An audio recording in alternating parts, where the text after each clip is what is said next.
ನಮಸ್ತೆ ಎಲ್ಲರಿಗೂ. ಸುಸೀಸ್ ಕಿಚನ್ಗೆ ಸ್ವಾಗತ. ನಾನು ಇವತ್ತು ಅವಲಕ್ಕಿ ಉಪ್ಪು ಕರಿ ಮಾಡ್ತಾ ಇದ್ದೀನಿ. ಬನ್ನಿ ಹೇಗೆ ಮಾಡೋದು ನೋಡೋಣ.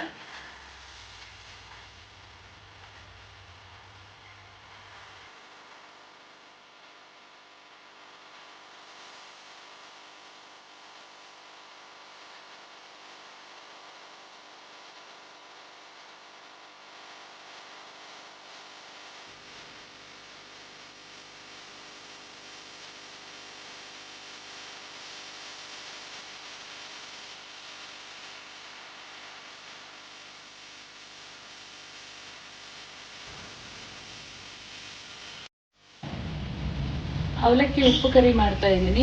ಅವಲಕ್ಕಿ ಉಪ್ಪು ಕರಿ ಮಾಡಲು ಗಟ್ಟಿ ಅವಲಕ್ಕಿಯನ್ನು ಅರ್ಧ ಕೆಜಿ ತಗೊಂಡಿದ್ದೀನಿ. ನೀಟಾಗಿ ಕ್ಲೀನ್ ಮಾಡಿ ಇಟ್ಕೊಂಡಿದ್ದೀನಿ. ಸ್ವಲ್ಪ ಅರಿಶಿನ ಪೌಡ್ರನ್ನು ತಗೊಂಡಿದ್ದೀನಿ. ಸ್ವಲ್ಪ ಖಾರಕ್ಕೆ ತಕ್ಕ ಒಣಮೆಣಸು ಪೌಡ್ರನ್ನು ತಗೊಂಡಿದ್ದೀನಿ. ಸ್ವಲ್ಪ ಸಕ್ಕರೆ ಪೌಡ್ರನ್ನು ತಗೊಂಡಿದ್ದೀನಿ. ಸ್ವಲ್ಪ ಒಣಮೆಣಸನ್ನು ತಗೊಂಡಿದ್ದೀನಿ. ರುಚಿಗೆ ತಕ್ಕಷ್ಟು ಉಪ್ಪು ತಗೊಳ್ತಾ ಇದ್ದೀನಿ. ಸ್ವಲ್ಪ ಕರಿಬೇವು ಸೊಪ್ಪನ್ನು ತಗೊಳ್ತಾ ಇದ್ದೀನಿ. ದ್ರಾಕ್ಷಿ ಸ್ವಲ್ಪ ತಗೊಳ್ತಾ ಇದ್ದೀನಿ. ಕಡಲೆ ಪಪ್ಪು ಒಂದು 50 ಗ್ರಾಮ್ ತಗೊಳ್ತಾ ಇದ್ದೀನಿ. ಗೋಡಂಬಿ ಒಂದು 25 ಗ್ರಾಮ್ ತಗೊಂಡಿದ್ದೀನಿ. ನೆಲಗಡಲೆ ಒಂದು 50 ಗ್ರಾಮ್ ತಗೊಳ್ತಾ ಇದ್ದೀನಿ. ಒಣ ಕೊಬ್ಬರಿ ಚೂರು ಒಂದು 15 ಗ್ರಾಮ್ ತಗೊಳ್ತಾ ಇದ್ದೀನಿ. ಅವಲಕ್ಕಿ ಉಪ್ಪು ಕರಿಗೆ ಪದಾರ್ಥ ಹುರ್ಕೊಳ್ಳೋಣ. ಒಂದು ಜಾಲರಿಯನ್ನು ಈ ತರ ಇಟ್ಕೊಳ್ಳೋಣ.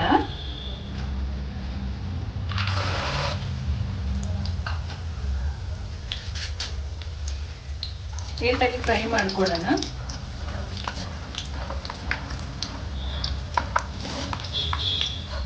ಈ ತರ ಜಾಲರಿ ಇಟ್ಕೊಂಡು ಹುರ್ಕೊಳ್ಳೋದು ಈಸಿ ಆಗುತ್ತೆ ನಿಮಗೆ. ನೆಲಗಡಲೆ ಫ್ರೈ ಆಗಿದೆ. ತಗೊಳ್ಳೋಣ ಇದನ್ನ. ಈಗ ನೀಟಾಗಿ ಎಣ್ಣೆ ಸೋರಿಸ್ಕೊಳ್ಳೋಣ. ಒಂದು ತಟ್ಟೆಗೆ ಹಾಕೊಳ್ಳೋಣ.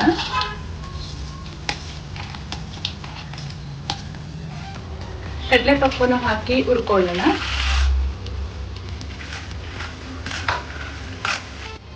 ಕಡಲೆ ಪಪ್ಪು ಫ್ರೈ ಆಗಿದೆ. ಇದನ್ನು ತಗೊಳ್ಳೋಣ. ಈಗ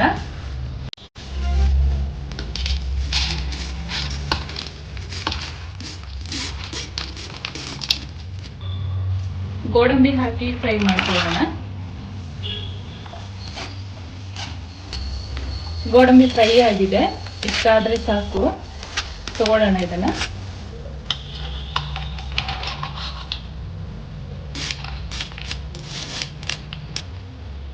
ಒಣ ದ್ರಾಕ್ಷಿಯನ್ನು ಹಾಕಿ ಫ್ರೈ ಮಾಡ್ಕೊಳ್ಳೋಣ. ಈಗ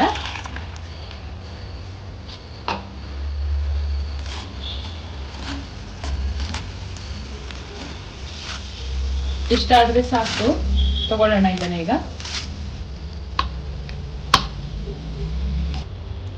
ಕೊಬ್ಬರಿ ಚೂರನ್ನು ಹಾಕಿ ಫ್ರೈ ಮಾಡ್ಕೊಳ್ಳೋಣ.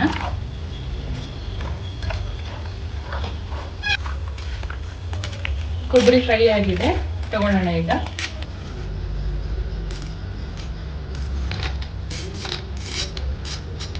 ಕರಿಬೇವನ್ನು ಹಾಕಿ ಫ್ರೈ ಮಾಡ್ಕೊಳ್ಳೋಣ.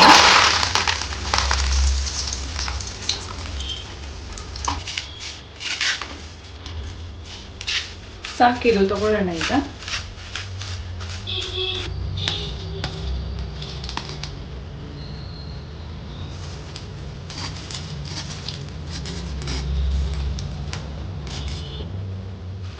ಒಣಮೆಣಸು ತುಂಡನ್ನು ಹಾಕಿ ಫ್ರೈ ಮಾಡ್ಕೊಳ್ಳೋಣ.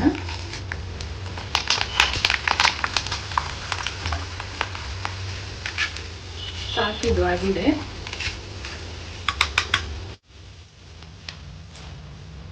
ಅವಲಕ್ಕಿಯನ್ನು ಸ್ವಲ್ಪ ಸ್ವಲ್ಪ ಹಾಕಿ ಫ್ರೈ ಮಾಡ್ಕೊಳ್ಳೋಣ.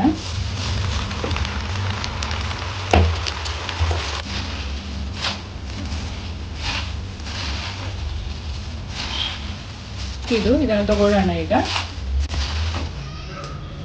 ಅವಲಕ್ಕಿಯನ್ನು ಒಂದು ಪಾತ್ರೆಗೆ ಟ್ರಾನ್ಸ್ಫರ್ ಮಾಡ್ಕೊಳ್ಳೋಣ.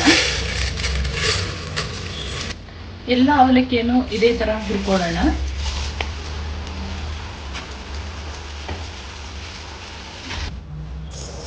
ಹುರ್ಕೊಂಡಿರುವಂತ ಅವಲಕ್ಕಿ ತಣ್ಣಗಾಗಿದೆ. ಎಷ್ಟು ತಣ್ಣಗಾದ್ರೆ ಸಾಕು. ಉಪ್ಪು ಖಾರ ಹಾಕಿ ಮಿಕ್ಸ್ ಮಾಡ್ಕೊಳ್ಳೋಣ. ಈಗ ಹುರಿದಿಟ್ಕೊಂಡ ಪದಾರ್ಥನೂ ಹಾಕೊಳ್ಳೋಣ. ಅರಿಶಿನ ಪೌಡ್ರನ್ನು ಹಾಕೊಳ್ತಾ ಇದ್ದೀನಿ. ಖಾರ ನಿಮ್ಮ ರುಚಿಗೆ ಅನುಗುಣವಾಗಿ ಹಾಕೊಳ್ಳಿ.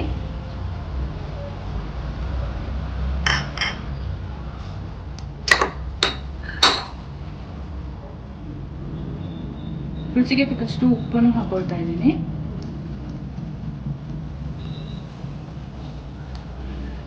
ಸ್ವಲ್ಪ ಸಕ್ಕರೆ ಪೌಡ್ರನ್ನು ಹಾಕೊಳ್ತಾ ಇದ್ದೀನಿ. ಇದು ಆಪ್ಷನಲ್, ಬೇಕಾದ್ರೆ ಹಾಕೋಬಹುದು, ಇಲ್ಲ ಹಾಗೆ ಖಾರ ಹಾಕಿ ಹಾಗೆ ಕೂಡ ಮಾಡ್ಕೋಬಹುದು. ನೀಟಾಗಿ ಮಿಕ್ಸ್ ಮಾಡ್ಕೊಳ್ಳೋಣ.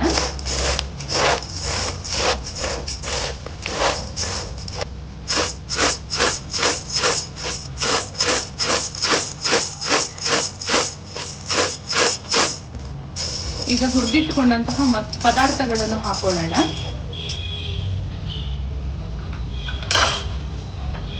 ಎಲ್ಲ ಪದಾರ್ಥ ಹಾಕಿ ಮಿಕ್ಸ್ ಮಾಡ್ಕೊಳ್ಳೋಣ.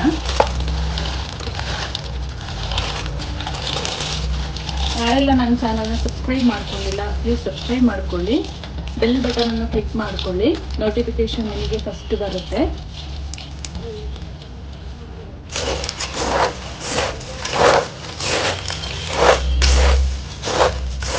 ಈ ಥರ ಮಾಡಿ ಇಟ್ಕೊಂಡ್ರೆ ಟೀ ಟೈಮಲ್ಲಿ ಅಥವಾ ಮಕ್ಕಳಿಗೆ ಕೊಡ್ಲಿಕ್ಕೆಲ್ಲ ತುಂಬ ಈಸಿಯಾದ ತಿಂಡಿ ಕೂಡ ಇದು.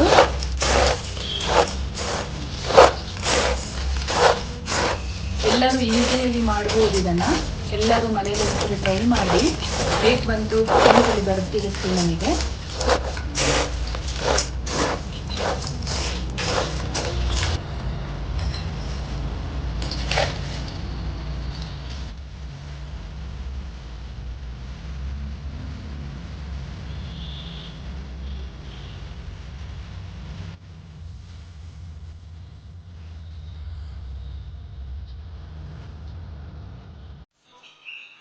ಫೈನಲ್ ಆಗಿ ಅವಲಕ್ಕಿ ಉಪ್ಪು ಕರಿ ತಿನ್ನಲು ರೆಡಿಯಾಗಿದೆ. ತುಂಬ ಕ್ರಿಸ್ಪಿಯಾಗಿರುತ್ತೆ. ನೀವು ನಿಮ್ಮ ಮನೇಲಿ ಒಂದ್ಸರಿ ಟ್ರೈ ಮಾಡಿ. ಮಕ್ಕಳಿಗೆಲ್ಲ ತುಂಬ ಇಷ್ಟ ಆಗುವಂಥ ಒಂದು ತಿಂಡಿ ಅಂತ ಹೇಳ್ಬೋದು. ಕಾಫಿ ಟೀ ಟೈಮಲ್ಲಿ ಇದನ್ನು ಟೇಸ್ಟ್ ಮಾಡಿ, ತುಂಬ ಚೆನ್ನಾಗಿರುತ್ತೆ. ನೀವು ನಿಮ್ಮ ಮನೆಯಲ್ಲಿ ಒಂದ್ಸರಿ ಟ್ರೈ ಮಾಡಿ. ಹೇಗೆ ಬಂತು ಕಮೆಂಟ್ ಸೆಕ್ಷನಲ್ಲಿ ತಿಳಿಸಿ. ಹಾಗೆಯೇ ಈ ಅವಲಕ್ಕಿ ರೆಸಿಪಿ ನಿಮಗೆ ಇಷ್ಟ ಆದಲ್ಲಿ ಒಂದು ಲೈಕ್ ಮಾಡಿ, ನಿಮ್ಮ ಫ್ರೆಂಡ್ಸ್ ಆ್ಯಂಡ್ ಫ್ಯಾಮಿಲಿ ಜೊತೆ ಶೇರ್ ಮಾಡ್ಕೊಳ್ಳಿ. ಇನ್ನು ನೀವು ನನ್ನ ಚಾನಲ್ನ ಸಬ್ಸ್ಕ್ರೈಬ್ ಮಾಡಿಲ್ಲ ಅಂದರೆ ಪ್ಲೀಸ್ ಸಬ್ಸ್ಕ್ರೈಬ್ ಮಾಡ್ಕೊಳ್ಳಿ. ಮುಂದೆ ಹೊಸ ರೆಸಿಪಿಯೊಂದಿಗೆ ಸಿಗ್ತೇನೆ. Thank you.